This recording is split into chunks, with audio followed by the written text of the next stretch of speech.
A continuación, tengo el honor de presentar al siguiente ponente, que es el doctor Javier Suela Rubio. El doctor Javier Suela Rubio actualmente es el presidente de la Asociación Española de Diagnóstico Prenatal y el director técnico de genética en Sanitas Hospitales. Tiene una formación y un currículum como todos nuestros ponentes maravillosos, pero yo me gustaría destacar que formó parte, aparte de su formación en el CENIO con Juan Cruz, formó parte de la aventura de éxito de Ningenetics desde que comenzó toda su andadura y tiene algunas actuaciones muy destacadas en el campo del diagnóstico prenatal, como por ejemplo la participación en guías clínicas, y actualmente también es asesor externo de la Comisión Nacional de Reproducción Asistida y asesor de diagnóstico prenatal en un organismo europeo. Yo creo que no hay mejor ponente para hablar de esta ponencia, así que la ponencia que nos hablará es Programas de cribado prenatal no invasivo de aneuploidías.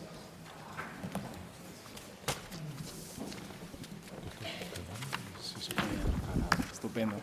Bueno, muchísimas gracias por la introducción al profesor García Olmo, gracias a la doctora Ayuso, por supuesto gracias al profesor Denis Lo, que si no estaríamos aquí. Para mí, como la doctora Bustamante, es una ocasión preciosa de venir aquí. Primero porque me siento agradecido de venir a la Fundación, conté muchos amigos, y aparte de eso, hablar de diagnóstico prenatal me apasiona mucho. Adicionalmente, tengo que decir que junto con Ana hemos coincidido muchas veces, en el mismo orden además, porque ella hablaba de no invasivo de variantes monogénicas y luego llegaba yo y hablaba de cribado de aneuploidías, ¿no? Con lo cual me ha hecho especial ilusión. Voy a intentar hacer un pequeño compendio, ¿no? de lo que hacemos y a dónde vamos. No me voy a centrar excesivamente en la parte metodológica, aunque hablaremos un poquito, pero sobre todo quiero hacer mención un poco qué estamos haciendo hoy por hoy a nivel clínico con el cribado prenatal no invasivo. Recordad que esto es un cribado, como ha dicho antes la doctora Bustamante, y requiere una confirmación por técnica invasiva, y hacia dónde vamos, basado en evidencia un poco más clínica futura, etcétera, ¿no? Solamente recordaros, aunque ya la doctora Bustamante ha empezado con esta parte, que hablamos de diagnóstico prenatal, es una carrera contrarreloj en la cual nunca vemos a nuestro paciente está encerrado en la tripita de la madre, ¿no?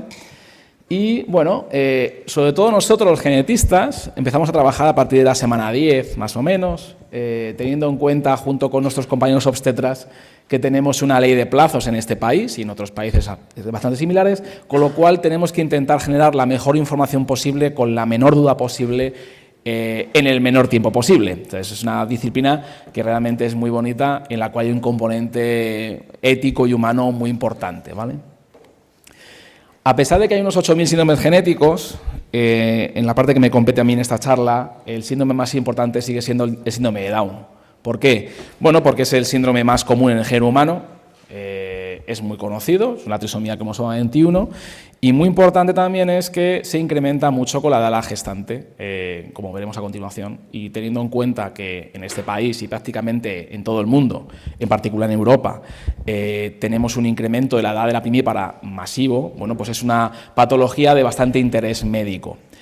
Y no nos podemos olvidar también de otras trisomías que también son bastante clásicas, como son la trisomía 13 y la 18, Pato y Edwards, que si bien son un poquito menos comunes que Down, tienen un componente patológico muy relevante para ser tenidas en cuenta, ¿no? Entonces, estas tres son las que llamamos trisomías clásicas de todos los estudios prenatales. Como comentaba antes, las tres trisomías tienen como característica que conforme la gestante es mayor, hay un incremento de riesgo muy importante. De hecho, por ejemplo, el síndrome de Down, por encima de los 40 años, el riesgo incrementa por encima de 1 de 100. No sé si aquí hay mucha gente que se dedica al diagnóstico prenatal, pero es bastante común encontrarnos gestantes por encima de los 40 años y por debidas técnicas de reproductiva incluso por encima de los 50, ¿no? Pues eso es un tema que creo que podría ser interesante en otro tipo de debate. Curiosamente, otras trisomías y aneuploidías, como las de los sexuales, no se incrementan con la edad de la gestante y permanecen aproximadamente inalteradas en el tiempo, pero estas tres sí lo son.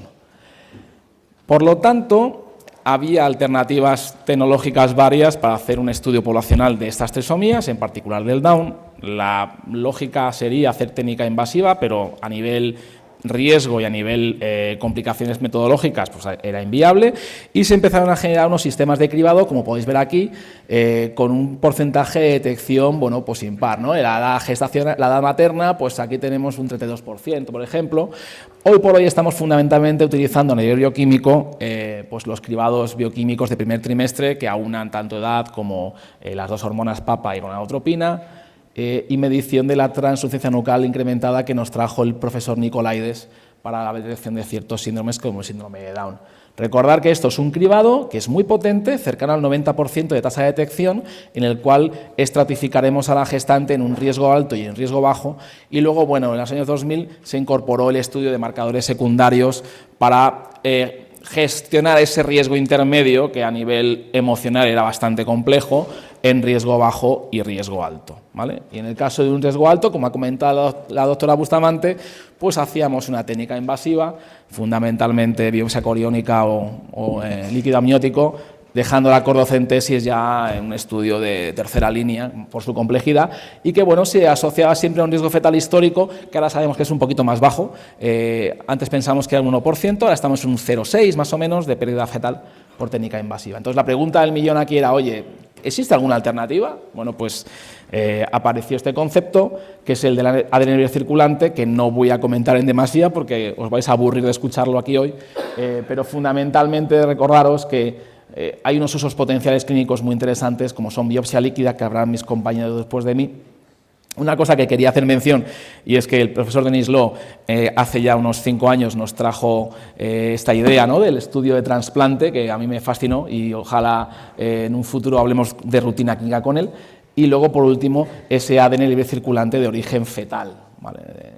Esta publicación, que también ha comentado la doctora Bustamante, la quería hacer mención, porque, bueno, fue el año 97, en el cual el profesor Law nos decía que este ADN fetal realmente tiene origen placentario, y en este tipo de estudios de aneuploidías sí es una cierta limitación, porque podemos tener un falso positivo por una trisomía de origen placentario, pero lo más importante para mí, como curiosidad, y creo que es muy bonito a nivel científico, es que desde el año 97 hasta el 2011 no fue posible utilizar esa tecnología, este conocimiento a nivel clínico de manera relevante, y fue en esta publicación del profesor Denis Law con el profesor Nicolaides, donde por primera vez se hizo un estudio de aneuploidías no invasivo, en concreto para la trisomía 21, y veíamos unos números de sensibilidad y especificidad que son impensables en un cribado no invasivo, ¿no? Entonces, bueno, esto fue una locura. Creo que todo el mundo conocéis la tecnología no invasiva. Aparecieron técnicas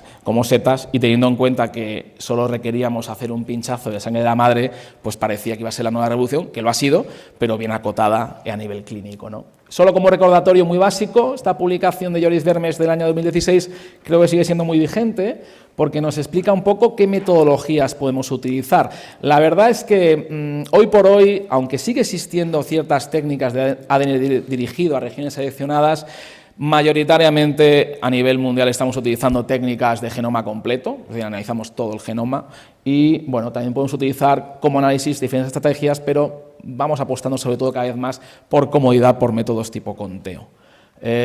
Muy importante recordar que, como he dicho antes, el no invasivo es un cribado, entonces siempre tengamos un alto riesgo, hay que confirmar esto por técnica invasiva. Esto cada día lo tenemos más claro todos, pero es cierto que hay que reincidir, porque la gestante, cuando recibe un informe de alto riesgo, tiene una presión emocional enorme, entonces tenemos que recordarle que, por favor, siempre hay que hacer técnica invasiva en la medida de lo posible, para confirmar que lo que hemos visto por técnica no invasiva es real y no es un hallazgo meramente placentario, por ejemplo, ¿vale? A nivel poblacional está bastante estudiado con metaanálisis el rendimiento de esta técnica. Todos tenemos muy claro que para las trisomías clásicas el valor predictivo negativo es excepcional, estamos cerca de un 100% de rendimiento en valor predictivo negativo, más o menos 1 de cada 10.000 sería un falso negativo. Pensemos que esto es un cribado, con lo cual sigue siendo fantástico. Como podéis ver, el valor predictivo positivo del síndrome de Down es muy elevado y decae un poquito en 18 y 13, fundamentalmente debido a que estos cromosomas se pueden asociar más típicamente a mosaicos placentarios, con lo cual, por eso siempre la recomendación tecnológica es hacer esa confirmación. Pero ya los cribados, las metodologías de metaanálisis ya están yendo más allá y estamos viendo también que podemos analizar cromosomas sexuales en ese tipo de cribados. Evidentemente los valores predictivos positivos son más bajos que, por ejemplo, el síndrome de Down. Y por último, también empezamos a evaluar el rendimiento de la aparición de otras cromosomopatías. Esto es lo que se llama los RATs, ¿no? Los Rare Autosomal Trisomies, que la verdad es que el nombre es un poco horrible, pero fijaos, el valor predictivo positivo es mucho más bajo. Cuanto más rara sea la trisomía, es más probable que sea un evento de origen placentario. Y estos en particular nos están dando un poquito la molestia en nuestra rutina diaria, y es una cosa que estamos en continua discusión. Finalmente las CNVs, las microdirecciones, etcétera, hoy por hoy, pese a que hay mucho estudio, la inequidad del sistema, porque cada técnica es diferente, hace que hoy por hoy todavía no tengamos unos datos de metaanálisis suficientes para decir estamos preparados para esto hoy, ¿vale? Lo que sí es importante es que, debido al rendimiento de esta técnica, estamos reduciendo de una manera bastante sustancial el número de técnicas invasivas, que yo creo que esto es muy relevante. El objetivo de este test no es detectar el falso negativo, sino es, entre comillas, descartar el falso positivo de los test bioquímicos y cribados anteriores, ¿no? El objetivo que tenemos que buscar es no hacer una técnica invasiva para aquella gestante que realmente no lo requiera. Creo que todos lo hemos entendido así a nivel profesional y la prueba es que estamos entre un 30 y un 70% de reducción de esos líquidos amnióticos, de esas mecentesis, según países, culturas y procedimientos. Yo creo que eso es un éxito bien hecho. No es ningún éxito si lo hacemos mal, pero en este caso se está haciendo bien. Y ahora, bueno, pues yo creo que teníamos que dar esta parte, ¿no? ¿Hacia dónde vamos? Porque si no hablamos del futuro no tiene mucho sentido, que es lo que me pidieron los moderadores de las charlas. Entonces, siempre nos hacemos preguntas, ¿no? A nivel metodológico, oye, y sobre todo a niveles nacionales, ¿no? ¿Qué hacemos? ¿Un test básico? ¿Nos animamos a test expandidos? ¿Hacemos un cribado contingente? Esto quiere decir secundario a cribados tradicionales.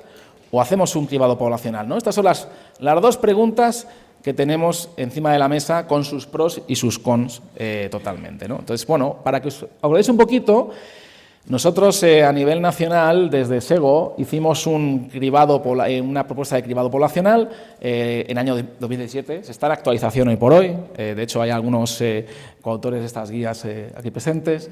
Entonces, bueno, originalmente solo lo planteamos para 21, 18 y 13 y proponíamos, por un tema de coste-efectividad, un baremo contingente basado en dos criterios. Primero, sobre todo para nivel público, si tenemos un riesgo inferior a 1 de 1000, esa gestante no debería ser cribada en este programa original, porque no hay un coste efectivo suficiente y, bueno, pues esa señora entrará en lo que se conoce como ansiedad materna y se lo costeará si lo necesita oportuno.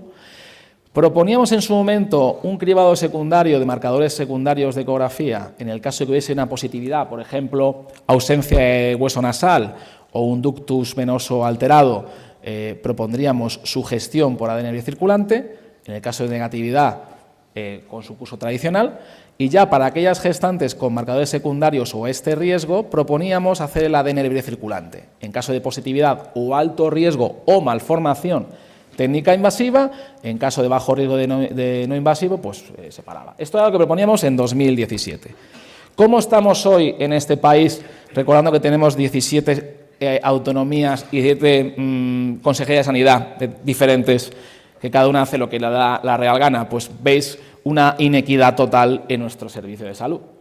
Bueno, hay alguna comunidad que... Bueno, esta diapositiva la he robado infructuosamente de mi compañero Javier Fernández del 12 de octubre, que la hizo muy bonita y, bueno, se la he robado. O sea, que si alguien quiere robar alguna, está bienvenido, yo ya lo he hecho.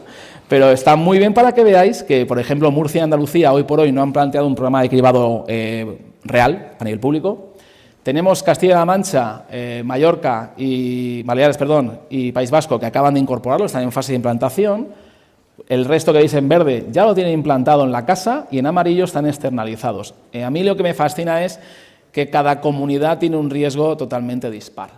Algunas han entendido, en mi opinión positivamente, que este cribado tiene muchísimo potencial a nivel riesgo bajo, o sea, moderado o alto, por ejemplo, Aragón, Cataluña, etcétera. En Madrid estamos un poquito detrás, Espero que mis compañeros de la Comunidad de Madrid se animen a aumentar un poquito este riesgo, porque realmente donde es útil el sistema es en el riesgo moderado, es donde realmente vamos a atacar un rendimiento bueno. Y como podéis ver, bueno, pues otras hay uno de 500, Galicia, etcétera, etcétera. Veis que es un poquito complicado, pero es algo muy similar a lo que tenemos con los cribados neonatales y otras técnicas, ¿no? En cada comunidad se hace un protocolo diferente y lamentablemente no tenemos una potencia a nivel estatal que programe un implant común, ¿vale? Una vez hemos visto eso, pues claro, la pregunta del millón es, ¿qué vamos a hacer? ¿Seguimos haciendo un cribado contingente en el cual filtramos nuestra población en base a un cribado previo de primer trimestre o hacemos un cribado poblacional? Esta pregunta ya se la están haciendo muchos países en el mundo, cada vez más. En España estamos todavía aquí, pero bueno, esta es una pregunta que nos tenemos que hacer. ¿Qué es lo que dicen las guías clínicas más recientes? Por ejemplo, del Colegio Americano de Medicina, de Genética Médica.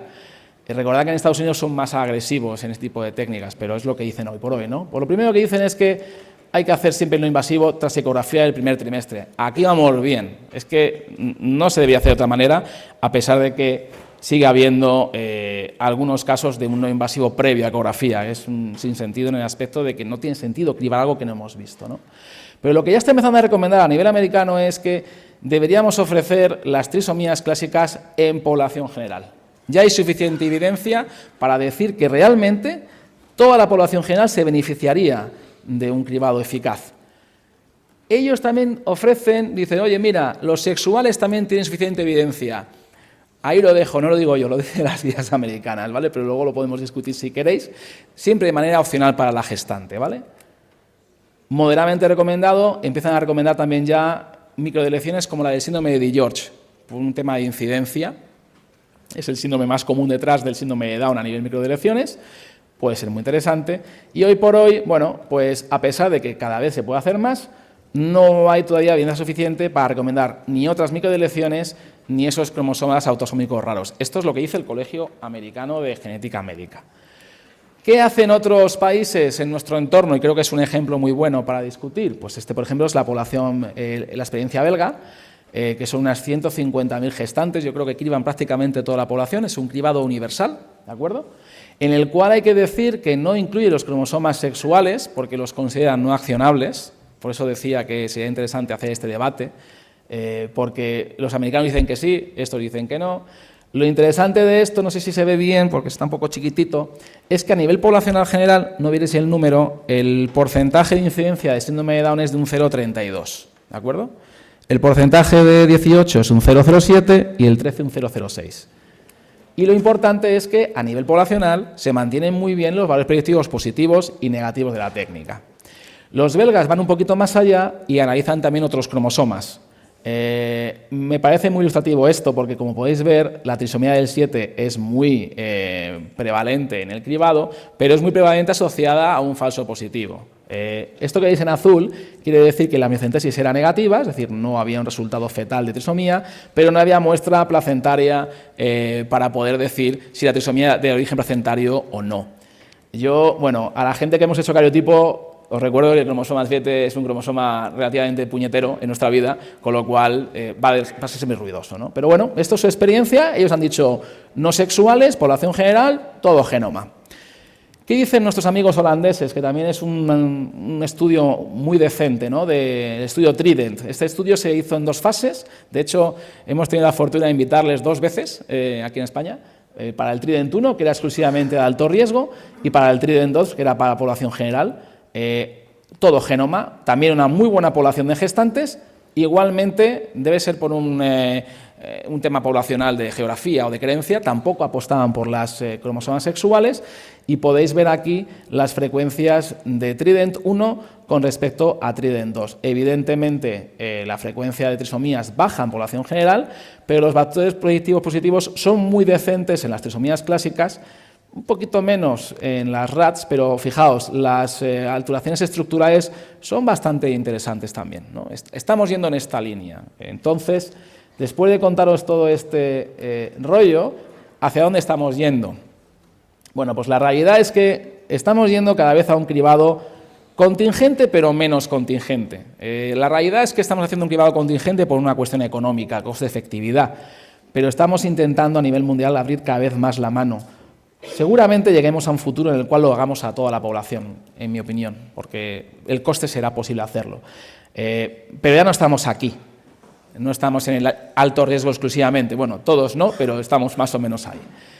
Y por ahora, aunque aquí hay información muy interesante, yo creo que seguimos siendo, sobre todo a nivel poblacional, más conservadores y creemos que, bueno, las 3 trisomías están muy bien, esto es interesante, pero el camino se tiene que hacer poquito a poquito, ¿no? Hablando en plata. Ya como resumen, y espero no haberme extendido mucho, espero que os haya gustado lo que habéis escuchado, primero deciros que, bueno, me importa mucho recordaros que el diagnóstico prenatal es una rama médica multidisciplinar, somos un equipo conjunto en el cual hay muchas personas involucradas y ayudamos a la predicción de ciertas patologías fetales como Down, Edwards-Pató, ¿vale? Que las técnicas de cribado y diagnóstico prenatal tradicionales, bueno, han sido muy efectivas hasta la fecha, pero ahora tienen un complemento que es ya hasta 10 años, no, 12 años ya en el sector, ¿vale? Que gracias al profesor Denis Lo, y le agradezco profundamente que estemos aquí juntos, podemos analizar ese ADN de origen placentario y con él predecir el riesgo de esas trisomías y esas alteraciones de interés clínico, y que, bueno, debido a estos valores predictivos tan buenos, esta técnica es muy eficaz como herramienta de cribado y descarte, y que actualmente la población, bueno, estamos debatiendo continuamente, somos muy pesados, no hacemos más que discutir sobre lo mismo, pero sabemos que cada vez es más realista pensar en un cribado de población total. Todavía hemos llegado aquí en Europa, en total, bueno, en Holanda y en Bélgica sí, pero aquí todavía no, en Alemania, por ejemplo, todavía no, pero llegaremos.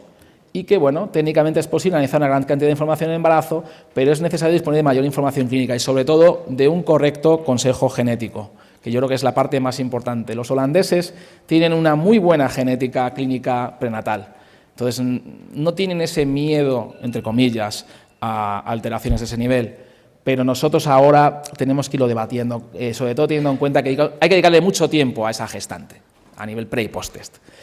Y ya no sin despedirme, que bueno, el primero agradecer a Sanitas que me ha hospedado. Este es mi pequeño laboratorio incipiente, con mi jefe Carlos que está aquí conmigo. Somos muy poquitos, espero hacer una foto dentro de unos años como la foto de la doctora Ayuso, con tanta gente en esa escalera, espero que llegue a esa realidad. Y también agradecer a la EDP, Asociación Española del Juego Prenatal, que presido, hay compañeros míos aquí conmigo y bueno, ya que estoy aquí, perdonadme, pero que me perdonen los moderadores, aprovecho para recordaros que tenemos un congresito en noviembre de este año en Madrid, que espero que vengáis, que hablaremos de esto y de muchas más cosas. Y poco más. Muchas gracias por todo.